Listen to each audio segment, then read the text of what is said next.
This is a photograph of my latest book, again, as I said, edited by Nancy. It was a 6-year sort of writing journey. It's part memoir. There are three aspects to it.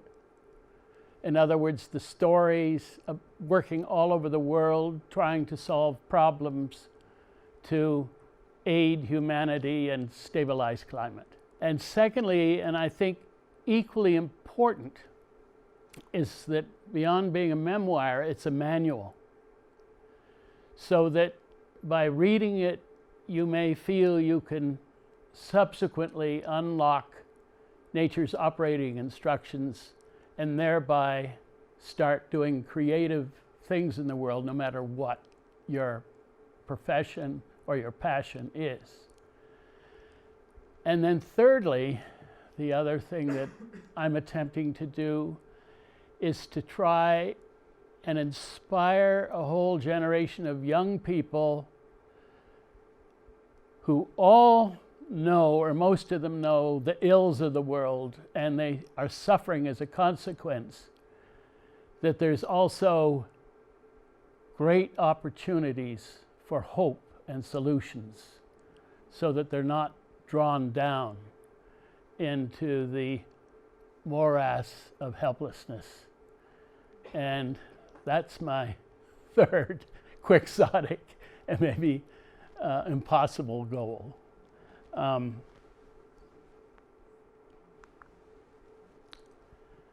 going to go back a few years to a very typical problem that I found at the time. That is that society is poisoning itself. You're looking at a dugout pond on Cape Cod. That pond, when I first visited, had all of the United States Environmental Protection Agency's poisons, toxins of concern in it. And this is a small town on Cape Cod that was simply used to dumping their waste in that pit. They would then, you can see it's coarse sand, so the water level would go down over a period of 5 or 6 months. They'd bulldoze the sand back in, dig another hole, and repeat the process, and they'd been doing it for maybe hundreds of years. And I've seen this happen all over. That pond is 8 feet above the drinking water table of that town. They're literally drinking poisons, and it's a travesty. Now that's illegal, but it wasn't just a few years ago when I first studied that pond.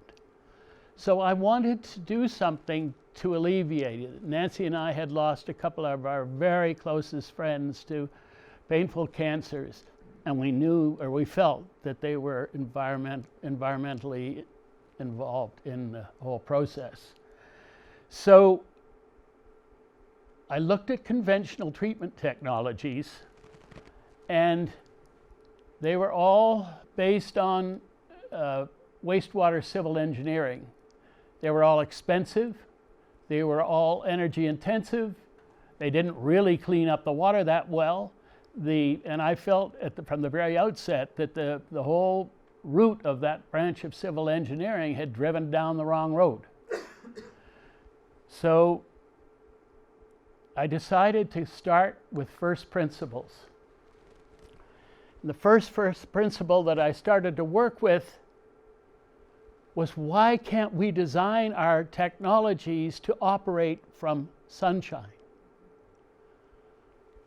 If most of life on Earth evolved under the bath of sunlight, why shouldn't our technologies move into that same perspective? And so created these tanks, which are clear-sided, which meant there could be light coming in not just from the top but from the side, the sort of three-dimensional aspect of light. And then the next thing, if we're going to have light then why do we not also have an evolutionary perspective about our technologies? Why not do what evolution has been doing for the last 3+ billion years, co-evolving in very complex arrangements? And why do we not re-trigger those processes which have been the trial and error of evolution for, as we say, billions of years? So there is the system filled with water. And then the next step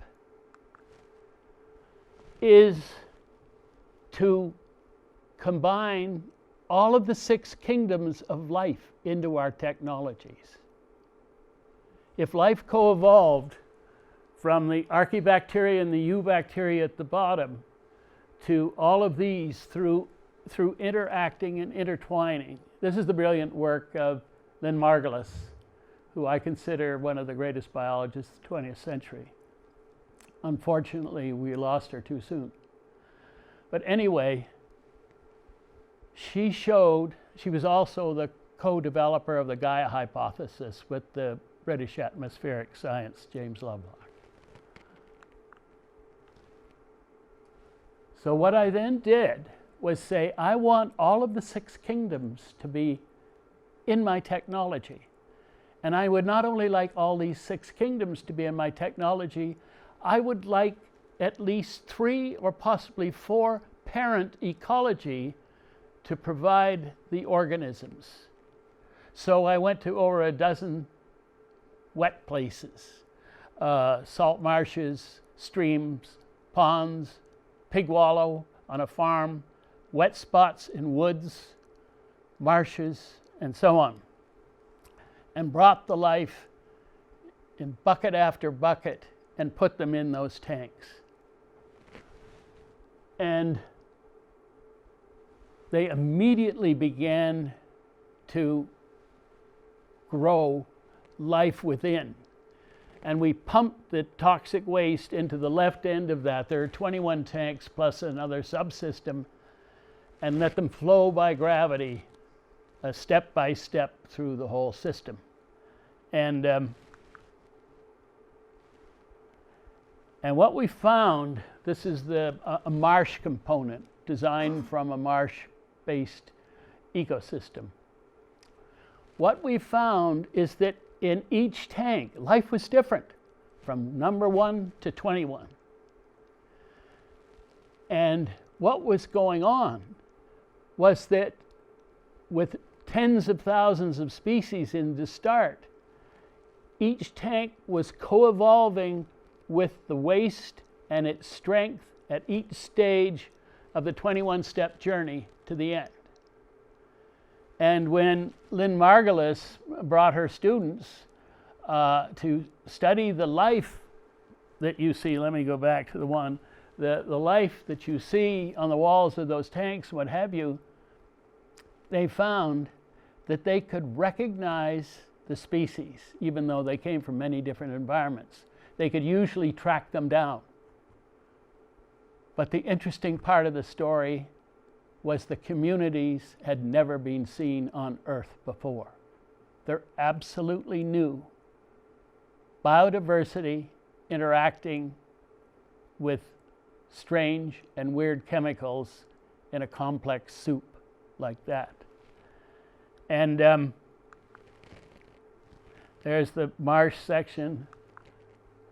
This is armored catfish acting as a vacuum cleaner so I don't have sludge problems or hazardous waste disposal issues, which didn't thrill the regulators, but that's what I did. And then after 10 days, this pure water came out. The heavy metals have been reduced, and we know where they went, by 100% or below detectable limits, except for one of the 15, which was 99.99% removed. So the toxic materials have been dealt with. They have literally been digested and converted to other forms of life. people didn't really believe the work here. They thought that I'd dummied it up or something. So over the next couple of years, I spent $8 million to prove that that was not a fluke. And a facility was built.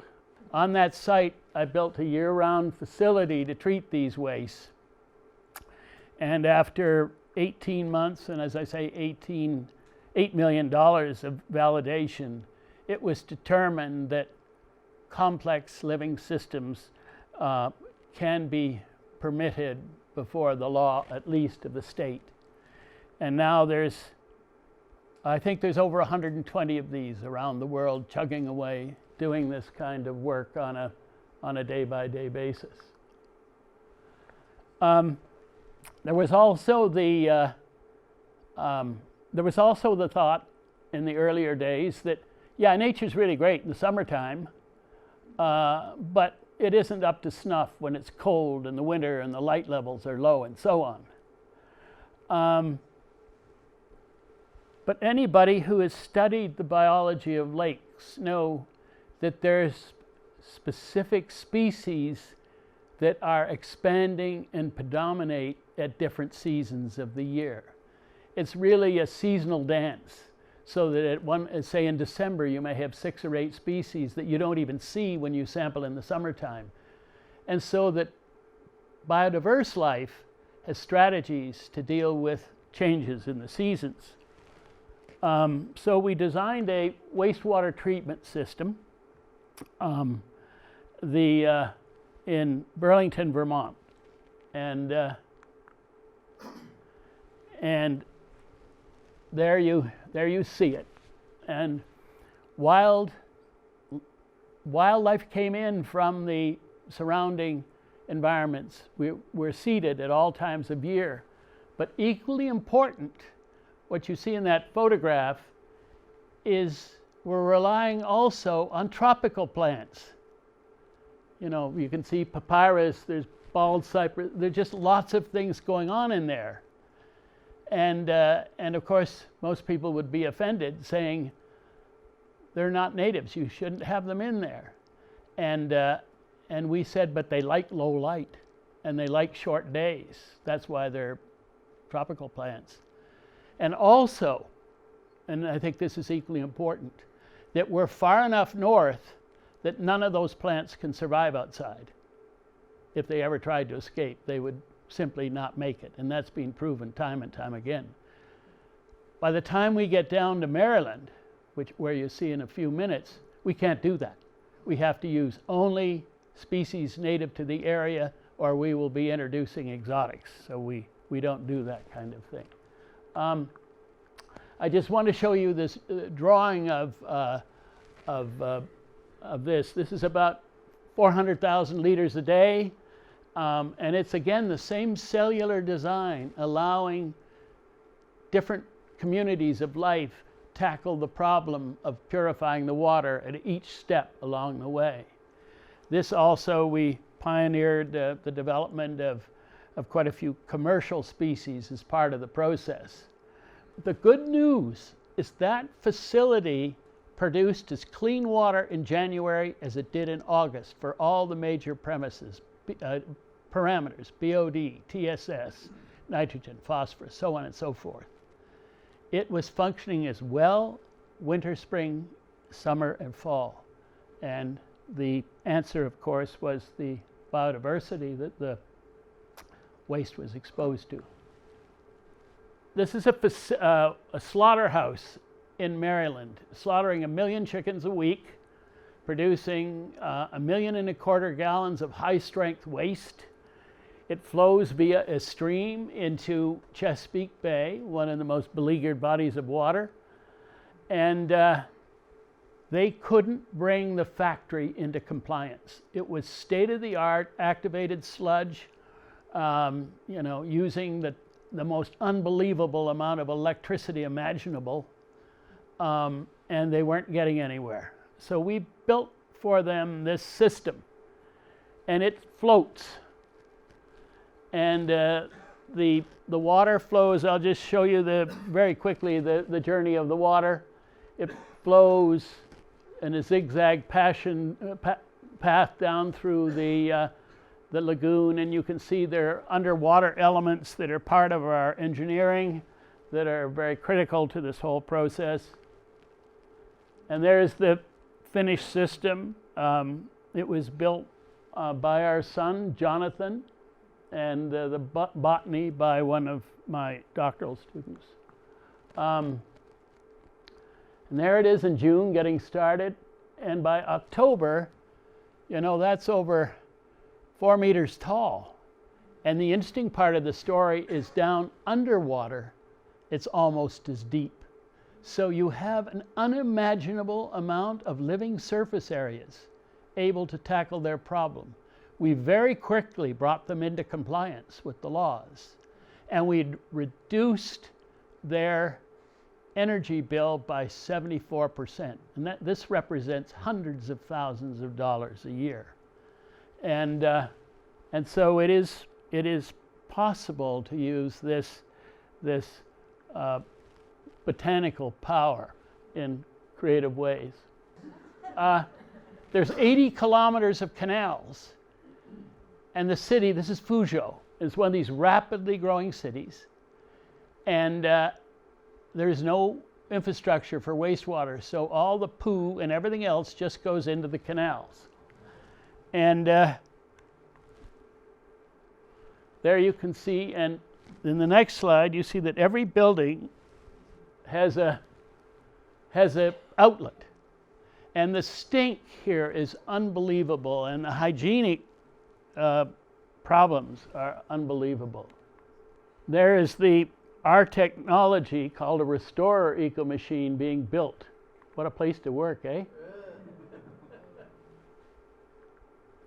And there it is. And I've got 2 or 3 pictures of it. It very quickly began to transform these sewage canals into real water. It took maybe 9 months for us to bring the whole canal into compliance with the Chinese EPA regulations. There's a cross-section of the canal where you can see the root systems and the various water-moving aeration systems, and also in this fish, which there weren't when we first arrived. But we introduced the species that the Chinese grow for food. And there is an article in this Annals of Earth about how they do it. And they also began to thrive and grow. And the smell, even though you can't eliminate it completely because it's coming out of holes in the wall, it's above the water level, was very, very much reduced.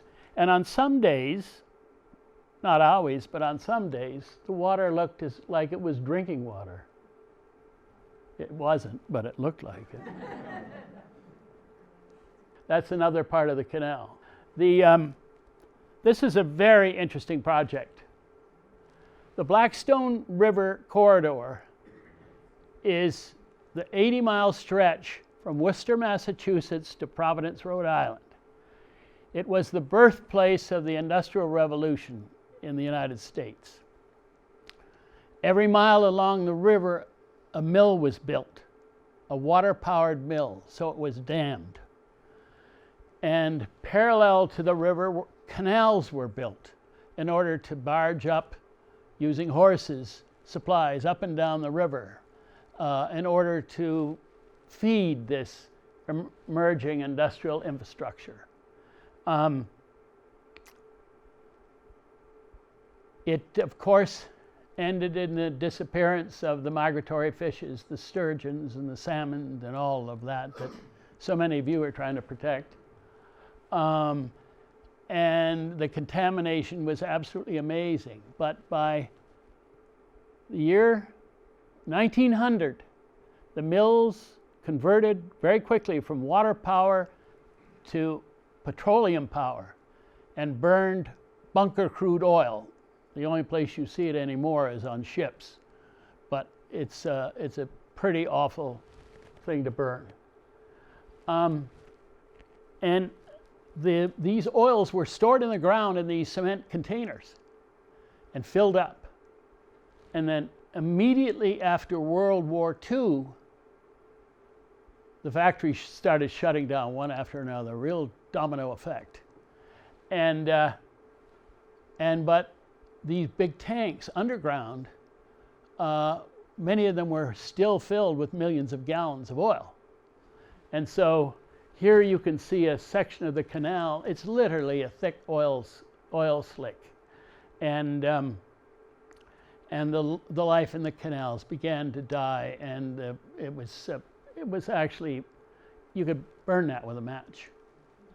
And it had happened. So we set out to try and create a living technology or an eco-machine that would eat oil. And this is a partial drawing of the system, which is too complicated for me to describe in a short period of time. But what I want to say is that 5 different living technologies are combined in this process to treat the oil that's in the canal and in the sediments of the canal. Let me see if we can. This is the second and third stage of the treatment process. The first stage is in the sediments themselves. On the right are tanks filled with polypore mushrooms. These are the tree mushrooms, the ones you see on the sides of trees. And it's in those boxes are growing their fine hair-like mycelia. And the contaminated water drips. It doesn't flow, it drips. There has to be air for this to work through those tanks. And because we have a dozen species, at least 3 or 4 all the time are producing mycelium actively, which means they're also producing the enzymes that begin the breakdown of the oil. So that they are initiating a process which is then followed up in the 6th tank on the right-hand side. And by the time the oil leaves the 6th tank, 95+% of it is removed. It was really quite something. And we had, this was a wonderful project because we had about 6 universities, all with their very specialty expertise, focusing on these sub-technologies and the canals themselves. And then after it leaves the greenhouse, it's then sprinkled over this floating technology, which you see here, which is the spent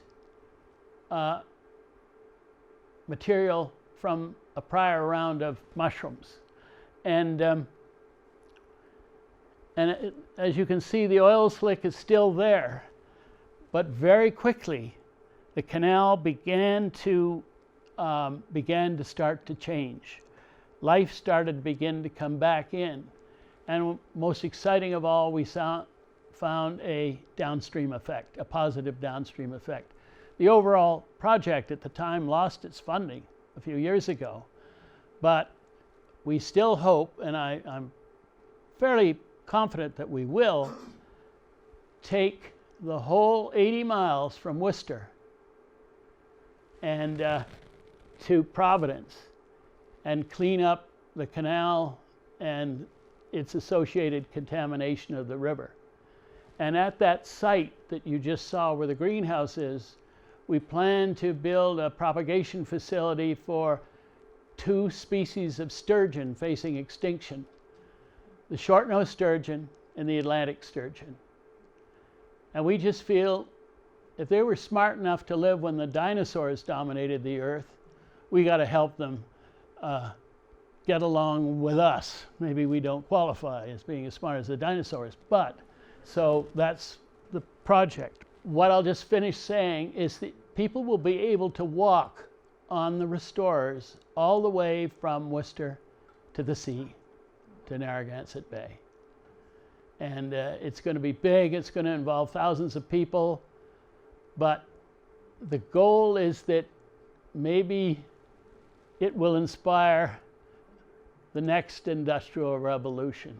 You know, manufacturing without pollution, recycling to minimize resources, carbon neutral design, and so on. Those red dots represent an inshore part of the ocean that is very badly degraded and going downhill. The yellow dots, which may be hard for you to see, are where things are getting worse. Now, this would be a totally depressing slide if there weren't green dots. And green dots are where the ocean, local ocean, is getting better. And that's so important because if it can heal, we can be involved in healing it. So all of us, we need to keep our eyes on the green dots and what's going on there and try and convert the reds and the yellows to that. I started my career as an oceanographer. One of the, so I have a really deep love of the sea. We began to think these harbors are all quickly becoming polluted. This is Red Brook Harbor on Cape Cod. We have the knowledge, or we think we do, to clean them up. But of course, there's no space because all there is boats everywhere. And if you try and make something that interferes with navigation, I mean, forget it. You've got cement boots around you in 24 hours in this country. So what we said is, why not try and make every anchor chain of every mooring a little eco machine to clean up the salt ponds and the bays and the estuaries, you know, all the way from Nova Scotia to Florida. Why not? Let's do it. And so, of course, we designed a massively powerful experiment that you may never get to see. Oh, okay. And we started working with these little things called marine algal turfs. They're little Lilliputian jungles in the ocean that are made up of at least a dozen species of algae. But what we did here is we put a whole bunch of tanks inside a greenhouse a couple hundred yards from the sea. And then we began to start playing with life to develop this mooring-based technology. One of the things we're doing here is learning those plants up there are salt marsh grass, Spartina. And we're learning what types of life, marine life, would like to grow on them. The young man is Rebecca's son, Max, and he was involved in this project. But what we did was we decided we would design a little tropical shrimp farm in the greenhouse, so that the little tropical, we wanted the fish farm to be so people would be excited about having tropical shrimp to eat and not just guys trying to make technologies to clean up water. So we have the various filter feeding curtains and all of the sub-technologies that we were studying in order to clean up water by using miniature systems. What these are curtains that we lowered into the sea for just a week or so and then brought them back into the greenhouse. And these things have hundreds of species of aquatic life, many of which fed the shrimp. And here you can see some of the marine life on the curtains. It's absolutely fascinating. And then these are newly emerging, those green stuff, algal turfs. And these systems were absolutely brilliant at cleaning up the water the shrimp were living in, removing the nitrogen, removing the phosphorus, cleaning up some of the organic matter that was accumulated. So that we knew we had the basis of a anchor chain technology, if you will, and they were doing such a wonderful job. There you can just see what they would look like. They're rigid cone. They have lots of different types of life in it, dominated by the algal turf communities. Next slide. The weak link in our work was that we needed to know how many pounds of nitrogen were being removed by each one of these little micro restorers. So we designed a facility which is on land, but which pumps up a given amount of water and then runs them through these technologies in tanks and then back out, so that we can determine how much each anchor chain removes a year. Is it 200 pounds? Is it 2,000 pounds? We have to have that anchor. Therefore, we have to undertake these trials. And that's what we hope to start doing maybe as early as next fall. Busily trying to raise the money to make this happen right now. But you could imagine there being millions of these. And we can't always deal with the upstream sources of our problems for political reasons usually, or economic reasons. So this might be a way of doing it. After the BP oil spill in the Gulf of Mexico, where I was really very devastated by it, I began to think, is there possible technology that could be out on the ocean and not at the epicenter, but say a few miles away, actually clean up the oil spills in the ocean and other contaminants? So I came up with the conceptual design which you see at the top. It's a twin-hull boat, catamaran. It had, in my mind at the time, Chinese junk sails, because they're fully battened, which means they don't flap. They're also balanced, which means they can act like vanes. You can just let go of the rope and they just do cool things. And that they could be made of photovoltaic fabrics, cells, so that the sails would not only be wind powered, they would be solar electric powered. And then the sub-technologies we've been working on for years, and you can see them down on the bottom, and they were to be, at that time, suspended between the hulls. And here is the current iteration. And this is sorry for using imperial measures, 130 feet long, 60 feet wide. It would treat literally millions of gallons of seawater a day. And as we first began to design this stuff and work with it, we realized that with the technologies in the water, the resistance would be so great that we'd almost get ourselves into a self-defeating situation. So we've lifted the technologies out of the water, and kind of like the high tide mark on a rocky coast, the splashing water and the spraying, and which is a field I've worked a lot in, is moving and spraying water. I have some patents in this field. And that we could solve the problem without destroying the performance of the boat.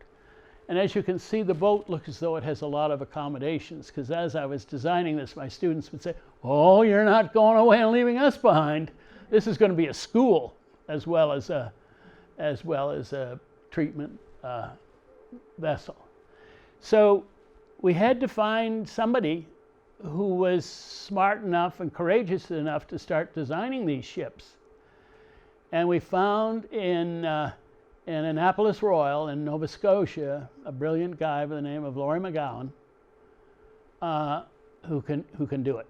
And the current plan is to build 2 of these ships, one which will be in Atlantic waters and one which will be in Pacific waters. They'll be engineered and built in Nova Scotia,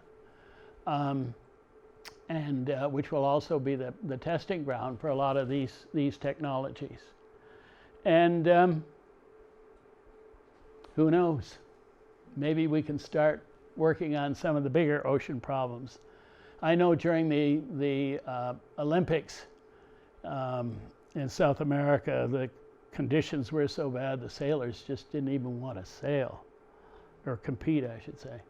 Everybody knows about the devastation of so much of Appalachia with the technologies, the mining, which involves the removal of mountaintops and the filling of the valleys with debris, of destroying streams and rivers. And Appalachia is one of the most biodiverse temperate spots on the whole planet. There are more species of flowering plants in that part of the world than all of Europe and the Middle East. It's amazing, and it's being destroyed. And that's what it looks like when you get up close. And so we asked ourselves, is it possible to grow, to bring life back to something like that? And foresters had been working on the idea of reforesting Appalachia for quite a while. And they have come up with some really interesting solutions for trees. But all of them involved at least a meter to 1.5 meters of aggregate that's kind of soil in order to get the trees started. And can you imagine the cost of 1.5 million acres times 1 meter thick? I just didn't see it happening.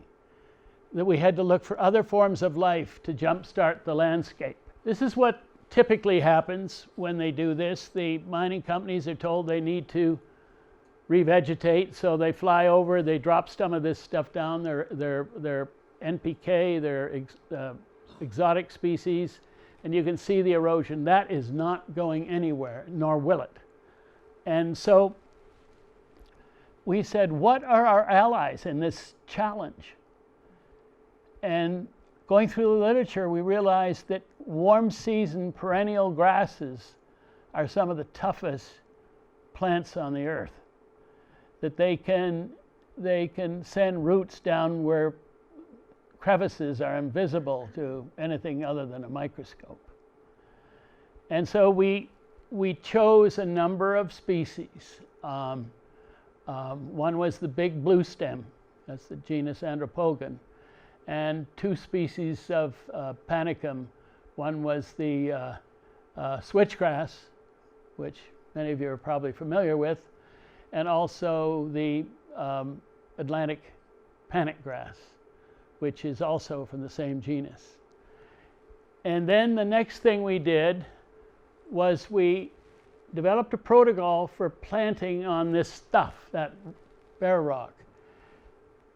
Partly there was a thin film of biochar, and that idea was to be able to provide a scaffolding for nutrients. There was also a fungal mix, including the very important arbuscular mycorrhizae. These are the fungal species that actually begin the process of soil formation. They're absolutely critical. And then half of the acreage was applied to a one-time application of NPK. That's what we had after 2 years. The big blue stem didn't grow at all. It just could not do it. And the switchgrass and the Atlantic panic grass did very, very well. And by the end of the 2nd year,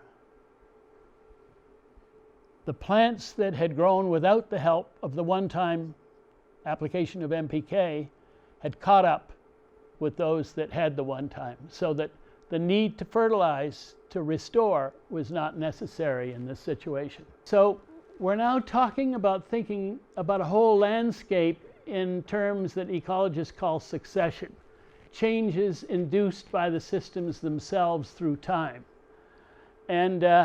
And we're trying to create landscapes that will in themselves begin to evolve quickly. So first year, and these plots are kind of designed as is roughly 1,000-acre plots.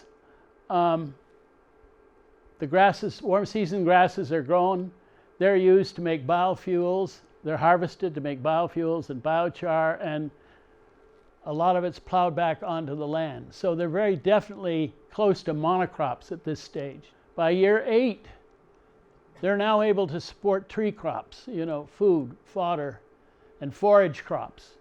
And an agro-eco park has developed to provide the infrastructures to produce not just biofuels, the remediation of coal slurries, and sort of biodiversity. It's beginning to, even after 8 years, move up. Year 16, agroforestry, even a conservation forest.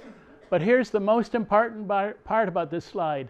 This 1,000 acres is supporting financially the restoration of the next 1,000 acres. It's spreading out. In order to make all that happen, as the plants go into ecological succession, so do the institutions.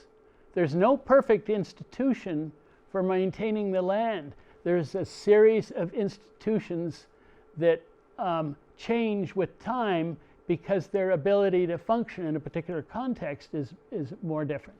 So let's just go, there's 7 stages here. We don't have time to go into them, but it starts with the coffee table stage, people talking about how to do it. Then it quickly goes to land acquiring trusts, and then from there it moves up to certain kinds of academic R&D and maybe far out entrepreneurs on the land. And then after that it goes to the beginning of cooperative structures. And then by the time you get to stage 5, the land trusts from stage 2 are morphing into financial institutions. And that by stage 6, the landscape has another structure that allows the transfer of land to large numbers of people with a new Homestead Act. And then finally, up at the top, you've got these multi-dimensional cooperatives which serve all of the functions of the people on the land. And the number of structures that fit within this model, from individual farmers to various kinds of collective arrangements, is possible as long as the institutions themselves have the ability to co-evolve with the people. And I think this is a very important part of the story. I'm trying to eliminate the sort of the left-right dichotomy, because institutional succession, like ecological succession, doesn't play to those rules. We're going to end on the Sinai Desert in the Middle East with a project that is, I believe, quite fascinating. The partner organization is called the Weathermakers. There's their website, theweathermakers.nl. They're a Dutch organization. This is the Sinai Desert. The reason why they chose the awesome challenge of re-greening the whole Sinai Desert to turn it from a desert into a verdant land was because when it had trees and when it had shrubs and vegetation and soils thousands of years ago, certainly earliest biblical times, it acted as a weather maker. It brought moisture in from the monsoon, moisture in from the Indian Ocean up the Gulf of Suez and the Gulf of Aqaba, and positively benefited the weather. And they've nailed this one down through a lot of interesting techniques, and spread moisture all the way from North Africa to India, and even some evidence of beyond that. So if only they could turn this into a garden. I realize this is a very violent part of the world right now, but maybe that's another reason to consider this. They had one example of such an outrageous thought, regreen a desert. And this is the Los Peninsula Plateau, in China. It's about the size of France, so it's big. It was a menace to China because those sands are so fine and so easily swept up into the atmosphere that that's the scaffolding for the smog that is crippling people through the big cities in China. And they had to start working on it. So 25 years ago they did. And after 20 years, this is what that place looks like. So it can be done. And the weather makers took these photographs, were made by the filmmaker John Liu, L-I-U, and you can look him up. His film of this whole process is called Green Gold, and it's quite impressive. So that was the thought, that we try and find the way of regreening.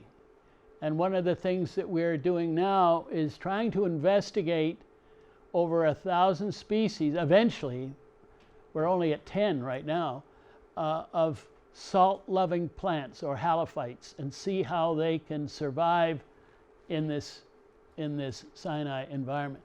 An oasis eco-machine for the Sinai, a quixotic idea of mine. The idea is to take salt water and to find some way to convert it to fresh and to start to regreen the desert. My plan is to start with 60-foot diameter geodesic domes, clear, and set them on the landscape. And they have good venting system, which you'll see in a moment in a prototype. There it is, so that they open up, so that during the hot desert days, they'll actually create a wind that blows through there during the day. And then inside, we put tanks, and we fill them with seawater and marine life. They just go in. They're bigger than that, but that gives you some idea. And then there are the tanks, and I don't know whether you can see them, but there are lots of fish in that tank. And then what happens is that during the day it's wide open, and as soon as the sun goes down, the lids, all the vents are closed, and the night sky gets cold really quickly, sometimes bitterly cold. And inside, the warm water causes fresh water to condense on the roof, and the person comes along in the morning and literally bangs on the dome, and it rains for 8 to 10 minutes inside. And that's how they get started with the plant life inside. And there you can see the cultivation of, these are economic engines from the very beginning. Microalgae clans, edible fishes, edible seaweed, shrimp, so on. That's all part of the process. And then here's what eventually happens. You've got the perennial rooted plants, the ones with the tough roots that go down.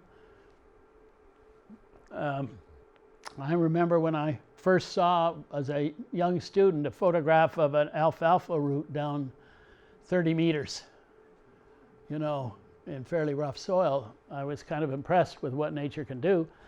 And then in the background is a member of the ficus or the fig family, and it's putting down deep roots into the soil so that they can start mining the soil. Then, of course, they're vine food crops. And here's the dome with the you can see the ripe figs over the tanks on the right there. And so all the bits and pieces of this technology have been worked out, or most of them. And then after 8, 9, not quite sure how many years, a bunch of people come along and they lift off the dome and go to the next site and start it all over again. And hopefully there's enough self-support in the remaining system to keep everything going. And that's at least the hope. So the vision is of a fleet of these geodesic structures moving across the landscape, relatively close to the sea because we're not going to be transporting huge distances. And the idea of perhaps, you know, inspiring creative and innovative ways to take care of to regreen the deserts of the world, because they're, you know, whether you're looking at Southern Africa or Western Australia or the southeastern United States or the Middle East, there's so much of this work to do. And as we start working with the halophytic plants, we're getting more and more confident that we can go into places and do good things. And this brings us back full circle to the idea of healing Earth. In Holland right now, it's called the Common Lands Foundation. They are organizing to train tens, hundreds, millions of young people in the art and science of environmental restoration. The idea of sequestering so much carbon out of the atmosphere can only really happen with the large participation of skilled and talented people. They've set their first camps up on a arid plateau, excuse me, arid plateau of Spain, where the work is beginning in earnest. They're just learning, they're learning on the fly, but they feel within themselves that the future of the planet depends on their efforts. And I think that's true. But the future of the planet depends on all of our efforts, whatever we do on any given day, to make it a little bit more robust, a little bit more diverse, and a little bit more equitable. And thank you. Next.